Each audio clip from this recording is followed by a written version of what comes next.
हमारी 12th English की जो नई किताब है उसका जो सेक्शन 1 है वो प्रोज के बारे में है, सबक के बारे में है। और इस सेक्शन 1 के अंदर जो फर्स्ट लेसन है, फर्स्ट चैप्टर है, उसका नाम है an astrologer's day 1.1 an astrologer's day, यानी एक ज्योतिषी का एक दिन या फिर एक नुजूमी का एक दिन। एस्ट्रोलॉजर किसे कहते हैं? एस्ट्रोलॉजर उसे कहते हैं कि जो शख्स हाथ की हथेली को देखकर जो है मुस्तकबिल बताता है या फ्यूचर में क्या होगा वो बताता है। यानी एस्ट्रोलॉजर वो शख्स होता है जो हाथ की हथेली देखता है और सामने वाले शख्स को जो है उसका मुस्तकबिल बताता है, उसके साथ फ्यूचर में क्या होने वाला है वो बताता है, उसके साथ पास्ट में क्या हुआ था वो बताता है। मतलब एस्ट्रोलॉजर जो है पास्ट में क्या हुआ था किसी शख्स के साथ वो भी बताता है और फ्यूचर में क्या होगा वो भी बताता है। तो हमारे पास जो अभी इस सबक में जो एस्ट्रोलॉजर बने हुए हैं तो इनका नाम हमें मालूम नहीं। ये जो एस्ट्रोलॉजर बने हुए हैं, ये जो ज्योतिषी बने हुए हैं, तो ये ओरिजिनल ज्योतिषी नहीं है, ये रियल ज्योतिषी नहीं है, ये हकीकी ज्योतिषी नहीं है।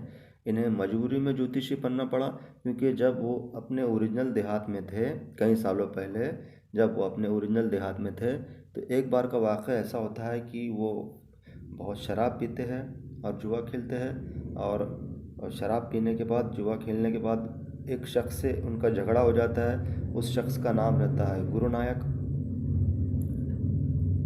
गुरु नायक के साथ उनका झगड़ा हो जाता है और गुरु नायक पर जो है उन्होंने जो है चाकू से हमला करते उन पर और उनको ज़ख्मी कर देते हैं और ज़ख्मी हालत में उनको एक बॉडी के पास, एक कुएं के पास छोड़ देते हैं और वो ये समझ लेते हैं कि गुरु नायक का जो है क़त्ल उनके हाथ से हो गया और अब गुरु नायक का क़त्ल होने के बाद अब उन्हें जो है उसकी सज़ा मिलेगी।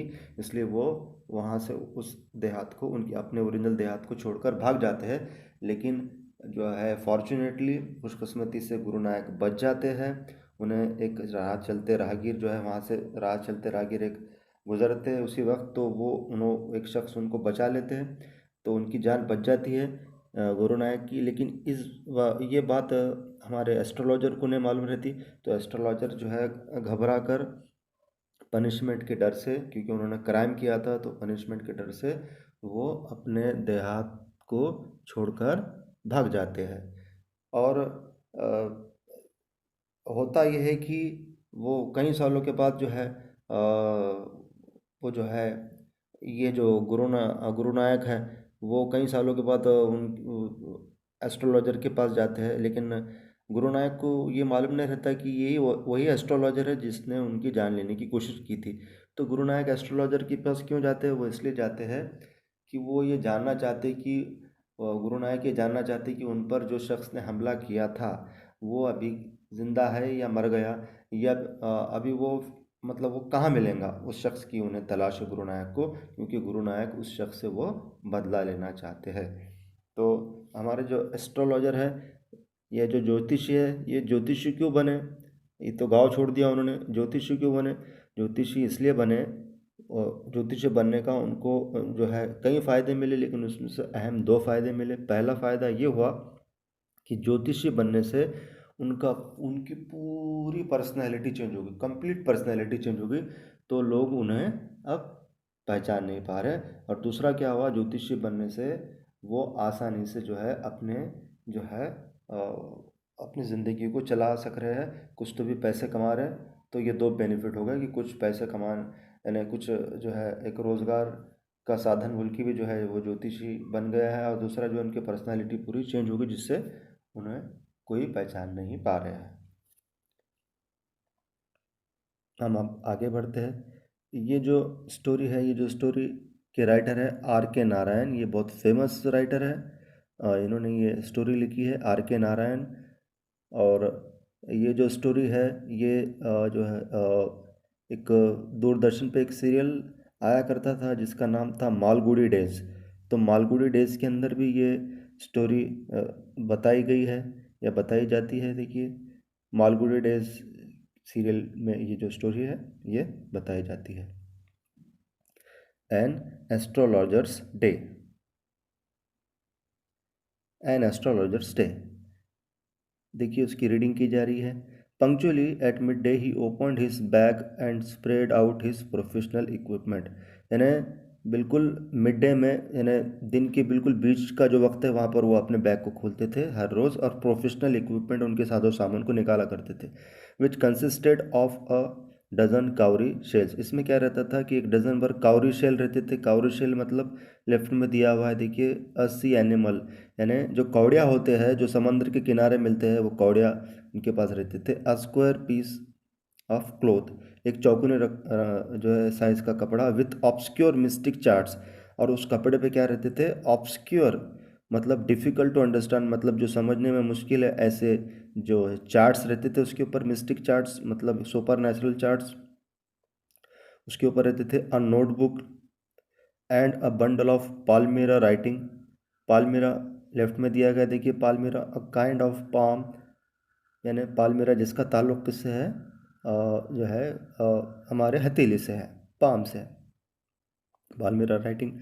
His forehead was resplendent with sacred ash. और जो है उनके माथे पर जो है एकदम रेस्प्लेंडेड का मतलब देखिए दिया गया है ब्राइट, डैजलिंग एंड इम्प्रेसिव, बहुत चमकदार और एकदम ब्राइट जो है सैक्रेड, यानी जो मुक़द्दस राख लगाई हुई रहती थी। And vermilion and his eyes sparkled with sharp abnormal gleam, उनकी आंखें चमकती थी। Which was really an outcome of continual searching for customer, और वो कस्टमर की तलाश करते थे। But which his simple clients took to be prophetic light and felt comforted.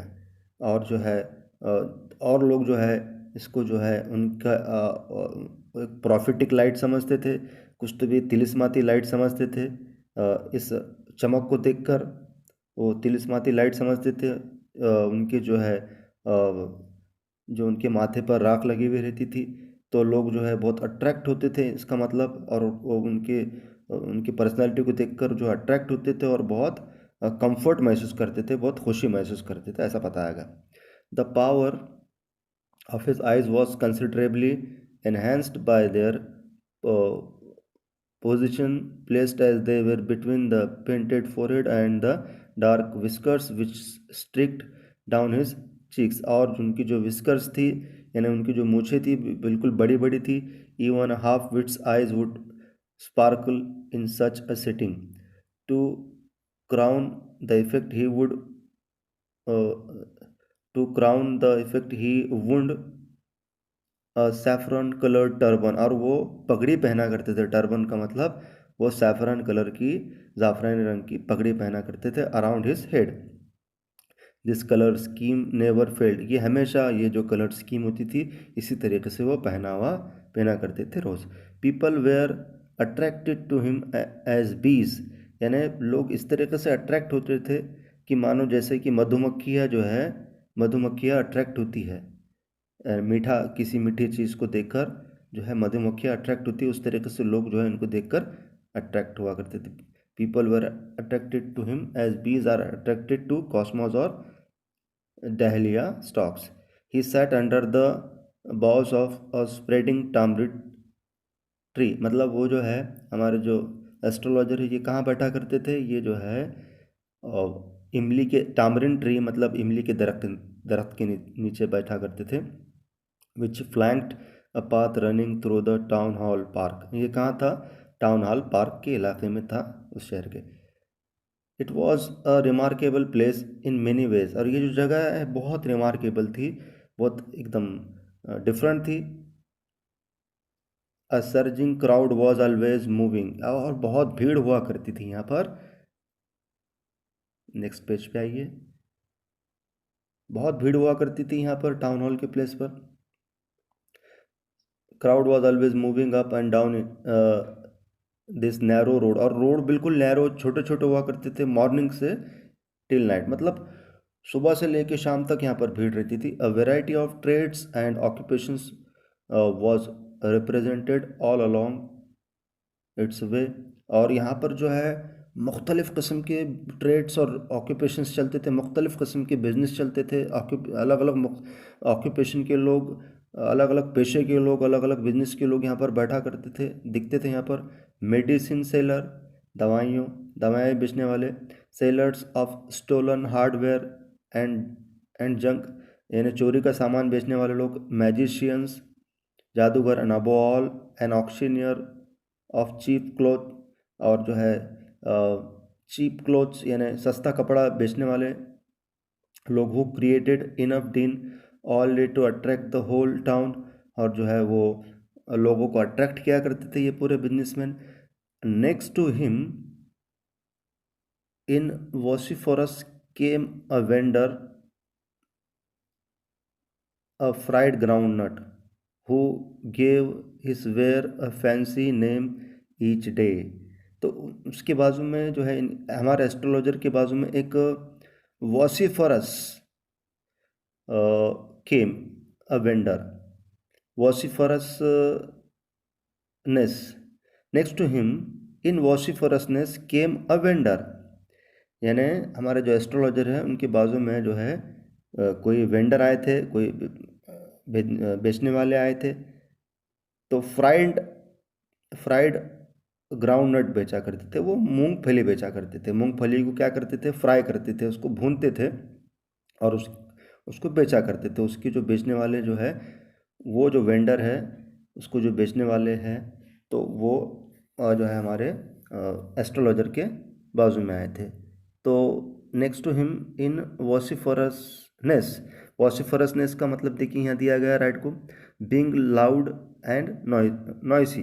तो ये जो वेंडर है, तो ये क्या करते थे, बहुत वॉसिफरसनेस था उनमें, मतलब वो जो अपने मूंगफली को बहुत चिल्ला चिल्ला कर और बहुत आवाज़ें देकर जो है बेचा करते थे। ये जो मूंगफली बेचने वाले जो भून के मूंगफली बेचते थे, तो वो जो है चिल्ला चिल्ला कर अपने कस्टमर को बुलाया करते थे, चीख चीख कर अपने कस्टमर को बुलाया करते थे और अपने मूंगफली को बेचा करते थे। Who gave his ware a fancy name each day. तो हर दिन वो कोई नई नई चीज़ लाते थे बेचने के लिए और उसको नया नया नाम देते थे। ये जो मूंगफली बेचने वाले हैं, वो हर दिन कोई नई चीज़ लाते थे और उसको एक नया नाम देते थे, calling it Bombay ice cream. Ice cream लाए तो Bombay ice cream one day, and on the next daily almond, daily almond, यानी बॉम्बे आइसक्रीम कहते थे। अगर आइसक्रीम बेच रहे तो बॉम्बई की आइसक्रीम ऐसा कहते थे, और अगर बादाम बेच रहे तो दिल्ली के बादाम, डेली आमंड, डेली आमंड, यानी दिल्ली के बादाम ऐसा कहते थे। And on the third rajas delicacy, अगर मिठाई लाते थे तो कहते थे कि ये राजा महाराजों की जो है मिठाइयाँ हैं, राजा महाराजों की जैसी जो है वैसी टेस्ट है ये इन मिठाइयों का जो जिसको वो बेच रहे हैं, and so on so forth. And people flocked to him, और फ्लॉक्ड मतलब बहुत जो है, बहुत भीड़ करते हुए जो है, बहुत ज़्यादा क्राउड में लोग जो है, मैंने बहुत ज़्यादा तादाद में जो है लोग जो है कहाँ जाया करते थे, ये शख्स के पास जो यानी पहले दिन मूंगफली बेचा करते थे और अलग अलग आइटम ये बेचा करते, तो लोग जो है उनके पास बहुत जो है भीड़ के शक्ल में जमा हुआ करते थे ख़रीदने के लिए। A considerable portion of this crowd dallied before the astrologer too। और फिर ये जो भीड़ जमा होती थी ये मूंगफली बेचने वालों के पास, ये जो मूंगफली बेचने वाला शख्स है, जैसा कि हमने देखा कि एक दिन मूंगफली बेचते थे, फिर दूसरे दिन बॉम्बे आइसक्रीम, फिर तीसरे दिन जो है डेली आमंड, और फिर चौथे दिन जो है राजास डेलीकेसी, ऐसा अलग अलग आइटम वो बेचा करते थे और अलग अलग उसको नाम दिया करते थे लोगों को अट्रैक्ट करने के लिए, और कि ताकि लोग उसको जो है बहुत कसीर तादाद में, बहुत ज़्यादा तादाद में ले ख़रीदे और उनका फ़ायदा हो। तो ये भीड़ जो है, ये भीड़ का बहुत सारा हिस्सा क्या होता था, डेलीड होता था। यहाँ पर डेलीड का मतलब दिया गया है wasted time just hanging around. तो ये जो है, ये यानी ये भीड़ में जो लोग आते थे, तो ये भीड़ में जो लोग आते तो बहुत सारे लोग अपना वक्त कहाँ बिताते थे, किसके पास बिताते थे, देखिए एस्ट्रोलॉजर के पास बिताते थे, यानी उनके पास चले जाया करते थे। मतलब इसका फ़ायदा किसका, यानी जो मूंगफली बेचने वाले जो चिल्ला चिल्ला कर लोगों को बुलाया करते थे, कस्टमर्स को बुलाया करते थे, तो इसका फ़ायदा किसको होता था, एस्ट्रोलॉजर को भी होता था। The astrologer transacted his business by the light of a flare which crackled and smoked up above the groundnut heap nearby. Half the enchantment of the place was due to the fact that it did not have the benefit of municipal lighting.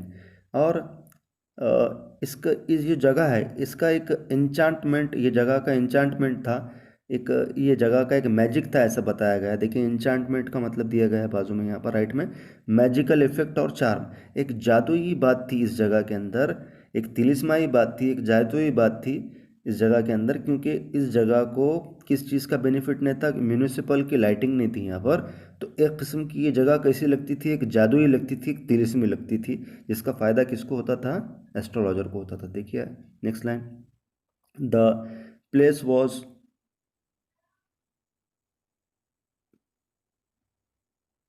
The place was lit up by shop lights, और जो है दुकानों के जो lights है उसकी वजह से वो जो जगह जो है वो एरिया पूरा जगमगाता था। वन और two had hissing gas lights भी हुआ करते थे। Some had naked flares stuck on poles, some were lit up by old bicycle lamps, कोई जो है पुराने साइकिलों के लैम्प्स का इस्तेमाल किया करते थे। वन और two like the astrologer managed without lights of their own, और कुछ ऐसे भी लोग थे जिनके पास कुछ लाइट्स नहीं थी, तो उसमें हमारे एस्ट्रोलॉजर भी थे जिनके पास उनकी खुद की लाइट नहीं थी। It was a it was it was a bewildering criss cross, bewildering का मतलब देखिए, bewildering कंफ्यूजिंग या बैफलिंग, मतलब कंफ्यूज भी डालने वाली चीज़ और मुश्किल करने कंफ्यूज करने वाली चीज़, जिसे bewildering कहा गया है, कंफ्यूज करने वाली चीज़, पसोपेश में डालने वाली चीज़ बैफलिंग, इसे बैफलिंग भी कहा गया है। It was a bewildering criss cross of light rays and moving shadows, मतलब ये जगह में कैसा था कि जो लाइट की रेज, मतलब जो रोशनी की शुआएं जो है, रोशनी की जो रेज है, रोशनी की जो शुआएं वो भी आ रही थी, और साथ में यहाँ पर मूविंग शेडोज भी थे, मतलब यहाँ पर कुछ शेडोज भी थे, कुछ साए भी थे। तो मतलब ये जो जगह थी यहाँ पर थोड़ी लाइट थी, थोड़े साए थे, थोड़ी लाइट थी, थोड़े साए, तो ये जो जगह थी, ये जगह एक अजीब व गरीब, एक मैजिकल दिखती थी, बहुत जादुई दिखती थी। This suited the astrologer very well for the simple reason that he had not in the least intended to be an astrologer when he began life। जैसे कि बताया गया है कि जैसा जब अपनी ज़िंदगी की उन्होंने शुरुआत की थी तो वो एस्ट्रोलॉजर बनना नहीं चाहते थे, and he knew no more of what was going to happen to others than he knew what was going to happen to himself next minute. यहाँ पर ये भी बताया जा रहा है कि एस्ट्रोलॉजर जो थे उन्हें जो है कोई इल्म नहीं था, कोई नॉलेज नहीं था, वो जो है ख़ुद के बारे में बता नहीं सकते थे, यानी फ्यूचर में उनके साथ क्या होगा, चंद मिनटों में उनके साथ क्या होगा ये उन्हें मालूम नहीं था, और वो जो है वो दूसरों का फ्यूचर क्या बताएंगे, मतलब आने वाले चंद मिनटों में एस्ट्रोलॉजर के साथ क्या होगा ये उन्हें ही नहीं मालूम था। तो वो दूसरों का फ्यूचर जो है किस तरीके से बताएंगे, यानी दूसरों का पास्ट, दूसरों का फ्यूचर किस तरीके से बताएंगे, तो ये उन्हें मालूम था।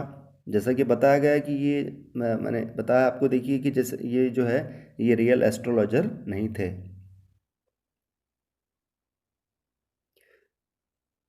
देखिए, he was as much a stranger to the stars as were his innocent customers.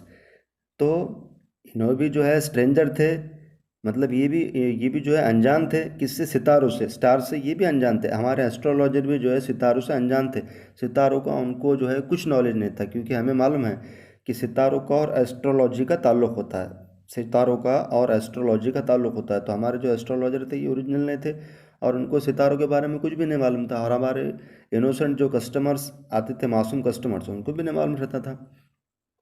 Yet he said things which pleased and astonished everyone।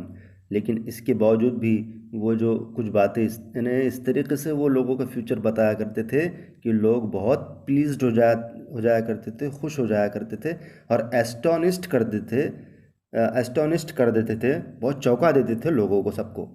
That was more a matter of study, practice, यानी उनकी वो study थी, लोगों की यानी human nature की study थी, practice किया करते थे और श्रूड थे, वो बहुत चालाक थे अपने काम में, गेस वर्क किया करते थे। All the same it was as much an honest man's labour as any other. और राइटर ये कह रहे हैं कि भाई जैसा एक ईमानदार इंसान मेहनत करता है अपने ज़िंदगी को चलाने के लिए, एक ईमानदार मेहनत जैसा मेहनत, एक ईमानदार इंसान जितनी मेहनत करता है तो उतनी मेहनत इन्हों भी कर रहे थे। तो इसलिए उनको जो है इसके जो है इसका देखिए यहाँ पर बताया गया, all the same it was as much an honest man's labor as any other, and he deserved the wages he carried home at the end of day. और इसलिए वो कह रहे हैं कि भाई जो यानी यहाँ पर राइटर कह रहे हैं कि जितना एक ईमानदार इंसान अपनी ज़िंदगी को चलाने के लिए मेहनत किया करता था, उतनी ही मेहनत जो है ये एस्ट्रोलॉजर भी किया करते थे। इसलिए उनको जो भी वेजेस मिलते थे, जो भी फीस मिलती थी, वो बिल्कुल जायज़ थी, ऐसा उनका मानना था राइटर का, जो हर दिन वो कमा कर ले जाया करते थे घर पे अपने। अगला paragraph, he had left his village without any previous thought और प्लान। वो उन्होंने अपना जो है देहात छोड़ दिया था, कोई मतलब कोई प्लानिंग नहीं थी, लेकिन छोड़ दिया था। If he had continued there he would have carried on the work of his forefathers, namely telling the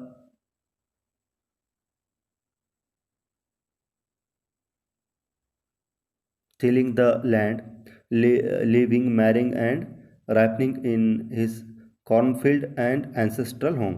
तो यहाँ ये कहा जा रहा है कि अगर वो अपने देहात में रहते थे तो उनके आबा व अजदाद जो काम किया करते थे वही काम उनको करना पड़ता था। वो जो है ज़मीन की देखभाल करना, और जो है वहाँ पर जो है अलग अलग किस्म की जो है जो है अलग अलग किस्म का अनाज लगाना, यानी खेती के काम। और अपने जो है एंसेस्ट्रल होम, मतलब जो अपने आबा व अजदाद का जो घर है उसकी देखभाल करना।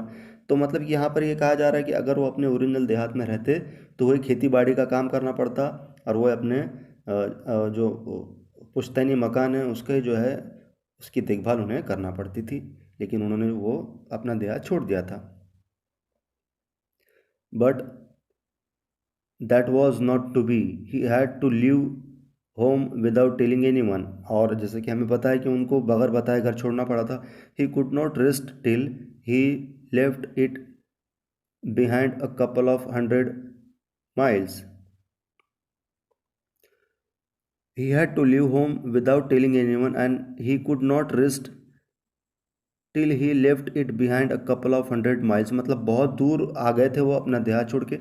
To a villager it is a great deal as if an ocean float between. तो मतलब ऐसा लग रहा था कि मानो वो 7 समंदर पार करके दूसरे जो है देहात में आ गए थे। अगला paragraph, he had a working analysis of man